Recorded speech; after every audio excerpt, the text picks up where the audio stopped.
Hello and welcome. I'd like to thank you all for your interest in my presentation and for finding the time to attend. I hope to make this presentation accessible to individuals of all skill levels while still touching on some of the more interesting fringe areas of development.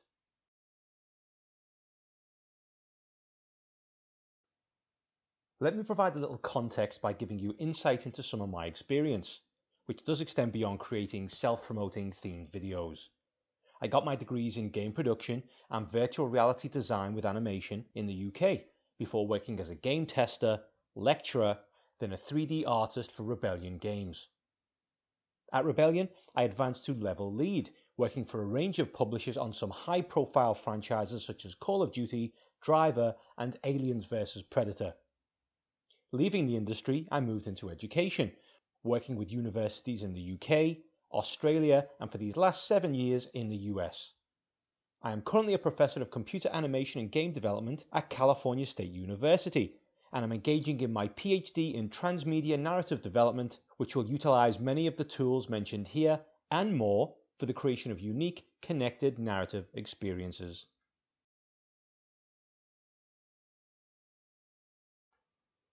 This presentation will be broken down into the following sections: establishing important elements in the creative process before moving into environmental modularity and transmedia toolsets.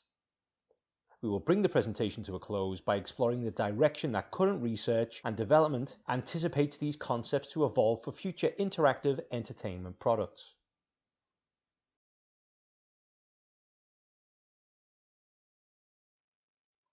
Whether it's a medieval tale of unrequited love or an android's lust for revenge in the year 3000, all stories are essentially about the human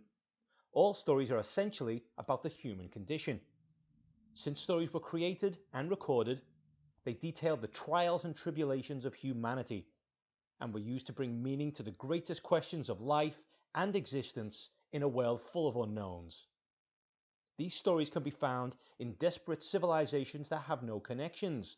Deemed integral to the functioning of humanity, they were later coined as the monomyth, the narrative at the core of the human condition. Carl Jung devised a system of archetypes, roles that individuals play, that were repackaged into more novelized roles by Joseph Campbell. These were then rewritten for palatability by Christopher Vogler, who devised the 12 steps of the hero's journey. These structures, and those they inspired, have been foundational in storytelling ever since, and I recommend anyone with an interest pick up Vogler's book, The Hero's Journey.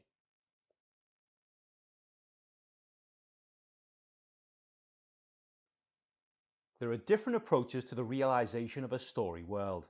Fantastical worlds require more in-depth explanations of their uniqueness, and a balance between fiction and modern understanding should be carefully struck to ensure any roadblocks to enjoying the narrative are as shallow as possible.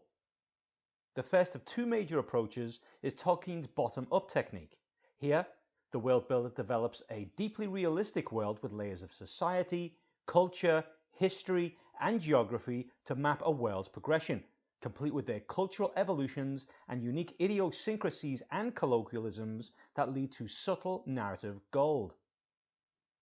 The opposite would be the top-down technique, utilized by George R.R. Martin, that sees illusionary walls of depth created around the story's path, suggesting a more fleshed-out world than that which is seen. While both means of world development have merit, the top-down technique is one employed in the creation of immersive worlds, with walls required to see the facade of depth maintained. Interactivity has allowed for new levels of narrative investment, in the ability to steer a story and to be involved in the actions and fates of its characters. The lack of linearity acting not as a means to cover an underdeveloped story, but to create many lines of functional, linear paths of narrative that maintain their consistency in whichever direction the story flows. This cannot be achieved without a strong knowledge of traditional storytelling principles.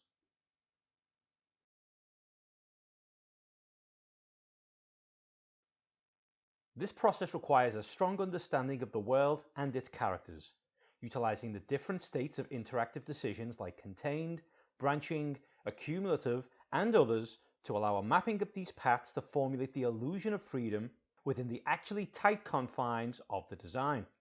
In this way, the user is drawn into the story, their investment deepening as they progress into the illusion. An environmental artist needs to be aware of the desired emotional state of the user at any given time within an area. And this level of connectivity stems from weeklies or weekly discussions that many studios engage in to develop their communication on a project.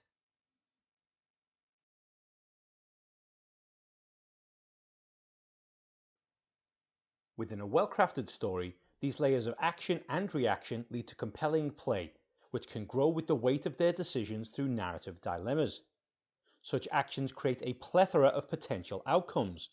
Behind the scenes, relationships can be measured by points ascribed to each character, with decisions you make affecting the moral alignment of your avatar, which in turn can affect the opinions of those around you, or even the world at large. Within gameplay, this can lead to unique interactions or areas of play that create a strong sense of reward in the feedback of your decisions. Fantastical scenarios or dire circumstances allow for narrative to explore the extreme range of decision making beyond the everyday, and to push our analysis of decisions and consequences. When well employed, this decision making process can provide true moral conundrums, with a positive and negative side to each action and reaction, played out over a number of in-game hours. These situations are given gravitas not by the system, but by the humanity of the characters and our connection to them.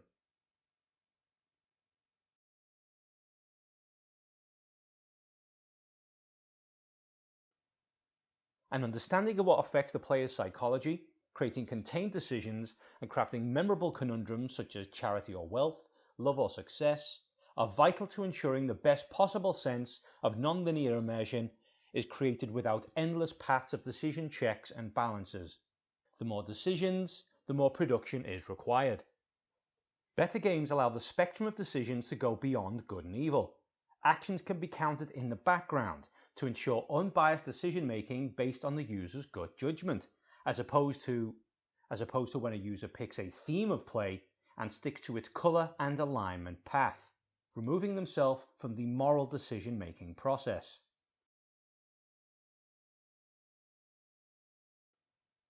How are these concepts utilized in environmental art?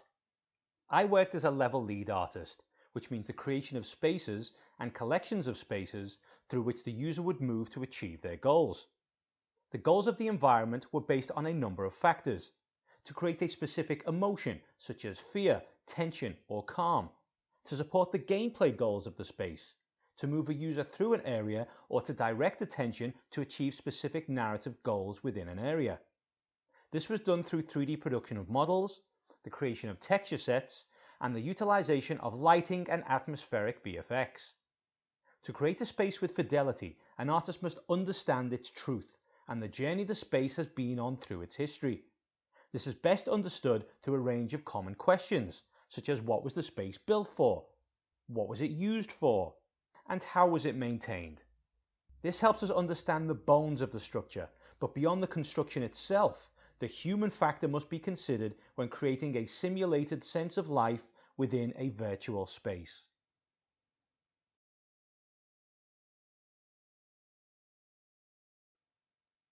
This sense of occupancy requires a solid knowledge of aesthetic narrative and character development, as people are naturally attuned to detect and respond to visual cues as a means of understanding their surroundings. Every day we make design decisions about factors we wish to convey to others and ourselves. A projection of an aspect of our interests or character, with our aesthetic impacting how we are perceived based on the conceptions of others. If I were to turn up at your home, which would be a surprise, I know, then I would see a projection of the history of the people who had lived there. Single or with family, pets. What are your interests and hobbies? Is the space cluttered or Spartan? The design of our personal space displays a fascinating visual narrative that speaks clearly to the individual and their character. An environmental artist has to be able to create and tell tales of those people who have inhabited the space and leave the impression of life upon it without missing a beat.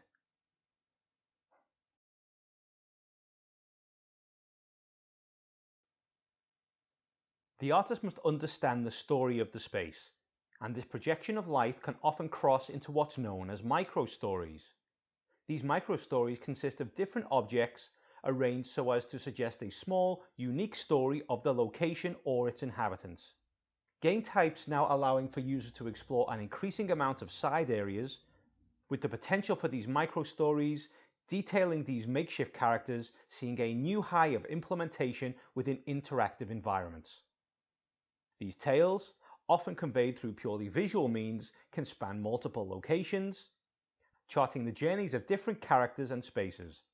It is not uncommon for players to add to these stories, conjuring their own extended narratives based on these arrangements in a theatre of the mind, best achieved with narrative conveyance that still leaves room for the imagination. While the subtle nature of these arrangements can go consciously unnoticed by the users, they always add to the subconscious sense of life that is felt in the different game spaces as a part of the sensory whole.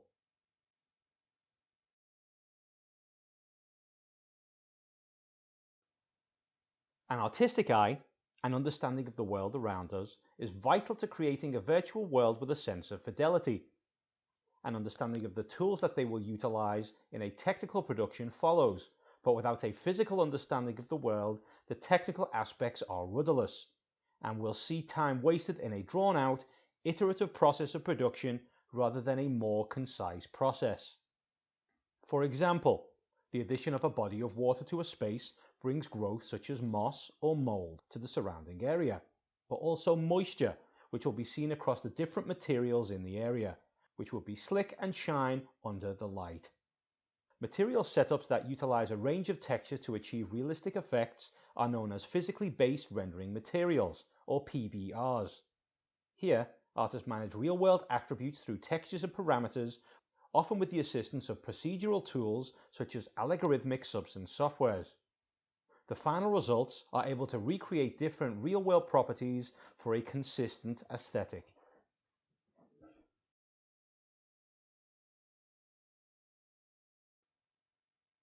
Let's move on to modularity. Any of you who consider themselves gamers will be aware of the technological advancements that occur year by year in the industry. Many of these are aesthetic, as companies strive to provide the most compelling and oftentimes realistic visual experiences within games that can be packaged into the current generation of console and PC title. This expectation for visual advancement in new releases is ceaseless, but is also accompanied by the user's desire for larger, more immersive environments, facilitating an increase in user freedom of play. These creative goals are supported by a variety of technical production processes. As an environmental lead, I would train new hires in some of these, such as modular environmental construction. These are sections of environmental set pieces that act like Lego blocks, but on a more intricate scale. The mat to which these sections seamlessly interact is known as the footprint. On screen, you can see an example of low geometry set pieces being utilized to construct a larger structure with modularity.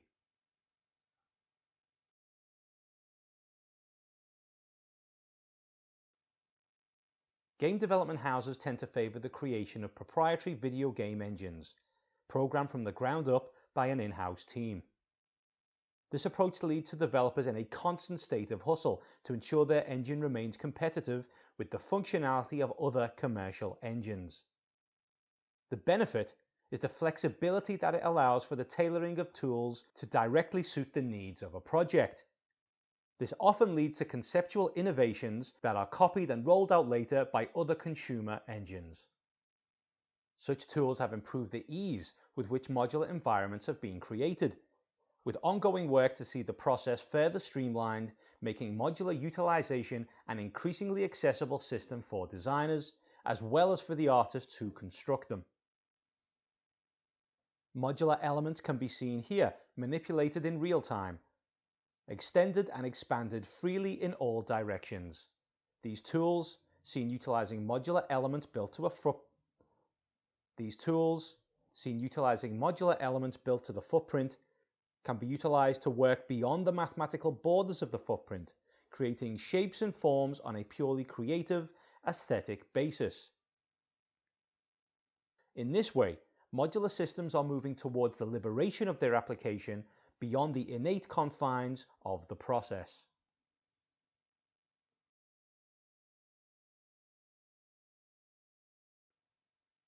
The arrival of procedural environmental production has made modularity a common aspect of the technical groundwork, allowing tools to understand where and how to form the environment based on these sections. This approach sees the artist develop a generic environmental structure, to which the software is applied via a visual node set. Here we see subgranular modular geometry, so geometry that is comprised of smaller elements that must work together to build one complete modular section. Once loaded into the chosen software, the engine procedurally generates these modular elements to the environment node structure, creating a completed modular environmental set. This set can then be cycled with a random seed generator, which reorganizes the content within the nodes, providing a high level of diversity to the environment.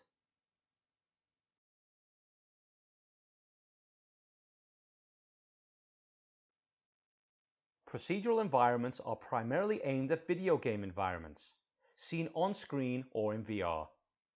Moving beyond standard procedural generation, the prototype technology Promethean AI sees the user verbally engaging with the AI in construction of virtual spaces.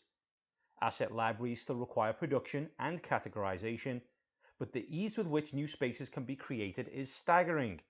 Easy customization, asset placement, and general usability make this an attractive prospect for teams developing multiple spaces with a set amount of assets. This is one of the many ways AI is set to revolutionize the interactive entertainment industry, and I, for one, am ecstatic.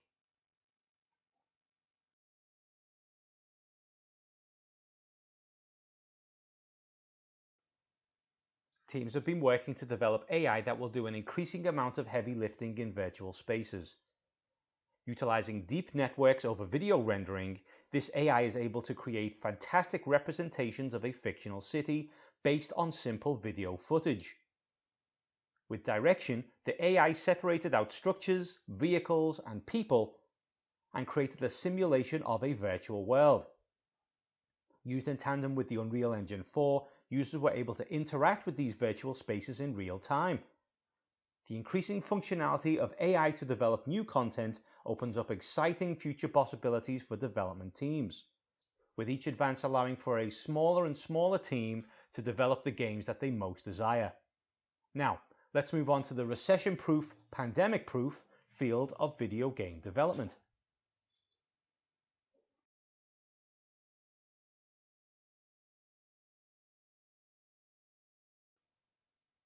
Games remain at the fore of user-centric technological innovation due to its ability to immediately monetize early-stage, buggy technology. You would immediately return a microwave if it didn't work right, but a video game or peripheral hardware? You turn it off and on again and just keep playing, even if it makes you nauseous and ill, as has been the case with VR. More and more people are engaging with games, with numbers increasing at a startling rate each year. Though the term games and play elicit ideas of children and idle enjoyment, games now represent a significantly different demographic. Made up of mostly adult gamers, the themes and experiences of games is as varied as that of cinema and TV.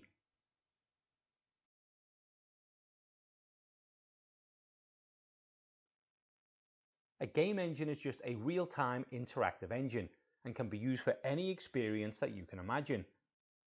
Real-time engines are changing the competitive landscape across the realms of architectural visualization, production design, engineering, industrial design, and other creative industries. Faster iteration speeds and greater design flexibility is putting early adopters of real-time technologies at a major cost advantage over artists who stick with traditional techniques for asset development. Offline rendering takes significantly longer to produce the same quality of work, meaning that wasted time could have been better spent improving the end result. The Star Wars developers worked within their space battle scenes to find the best angles for their shots, saved and referenced by an observing team tech. This allowed them to focus their work within their compositions to provide the most dynamic shots possible for the most heart-pounding and engaging results.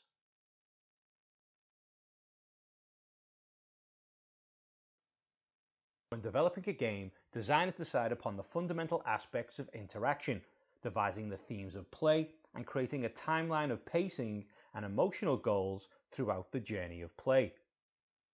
A game may be designed to elicit apprehension, fear and fright, disgust, or even positive emotional results. While good graphics and VR can further these goals, the design of the story and interaction that drives the experience is always key. If a character is set to feel fearful and on edge, then the audio and visual elements must say this, but further still, this must happen in the design of play, depriving a user of resources or creating a situation where harm feels imminent. This high anxiety must be relieved in order to be experienced again anew, so providing resources or a safe room can deliver respite to be stolen away anew in future encounters. Tailored gameplay, an interesting narrative mystery, and some vibrant characters and scenarios led Resident Evil 7, which is considered the flagship of the PSVR, to its success. With Resident Evil 8 set to hit the market soon, I encourage you to explore this sensory experience before it becomes too dated.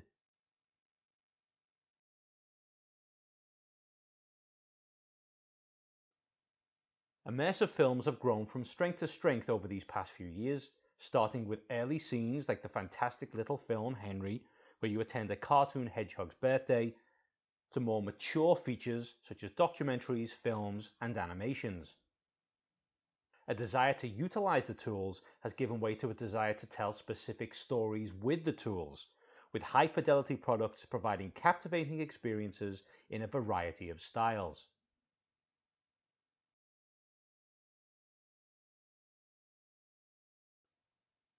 VR painting has been around for quite a while, with software like Tilt Brush allowing an artist to stand within their canvas while creating 2.5D paintings.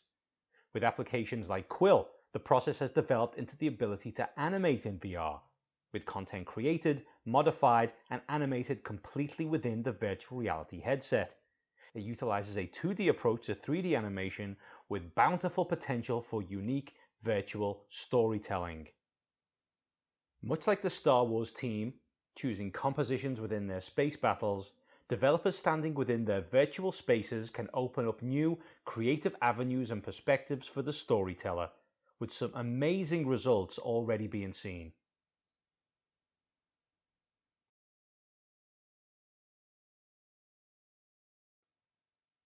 Discussions around VR filmmaking include the fact that you can't present a specific story to a user unless you're going against the immersive nature of the media itself.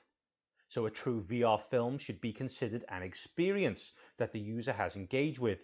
Perhaps they caught the main aspect of the story, or some aspect of the story, or none of the story. It's really up to them. But calling it an experience means that it's okay if they don't receive an exact engagement with the piece, as this isn't a widescreen cinematic experience where that degree of experiential direction is expected. Embracing this concept should lead to an increasing amount of activity within VR experiences. Realizing the potential of the medium, which could lead to water cooler moments where users share their specific experiences to develop a collective narrative. This degree of VR fidelity will lead to increasingly open worlds, with more developers creating content around the user as pockets of experience in the crafting of their story.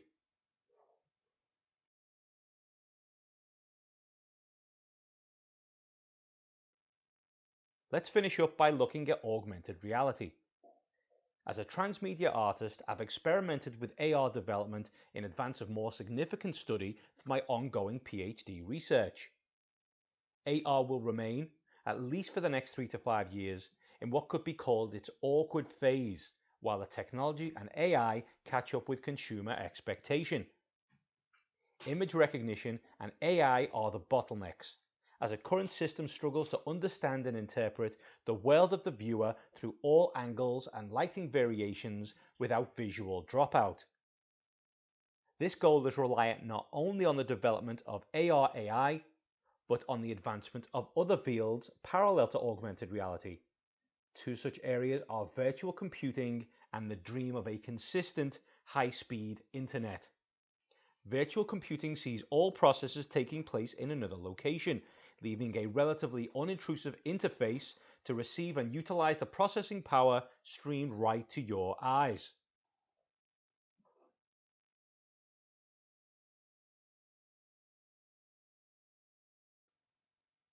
As someone who's been wearing glasses most of his life, I feel I am ready for a fully augmented future with my headset. Other technologies are bearing fruit in AR contact lenses, in what's become known as invisible computing, with hand gestures guiding the interactions. Various companies are already working to bring AR to the consumer to spearhead this revolution of innovative function. It took VR a number of years to achieve its current state of stability, and while there is some synchronicity between the advancement of VR and AR, there are clear issues that are specific to AR that need to be overcome to advance its success. Issues include the expense of some kits for development, the infancy of the tool sets and technology, and the actual physical size of some of these AR headsets. More important here than in VR, as the real-world location is directly relevant to the AR experience.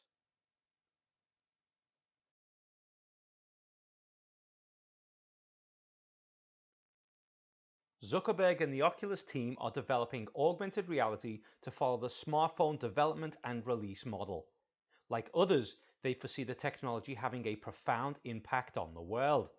Much like the smartphone revolution, it is anticipated that AR will fundamentally change the way we receive and interact with information and each other, bringing communication straight to the eyes, managed through motion, verbal cues, and microcontrollers.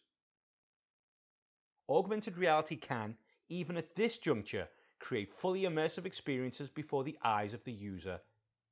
These spaces have been different planetary surfaces, jungles and mountain vistas, and have captured the imaginations of technologists about the future that they will one day create. But the potential for this interactivity as a means of reshaping the world in real time is staggering in scope.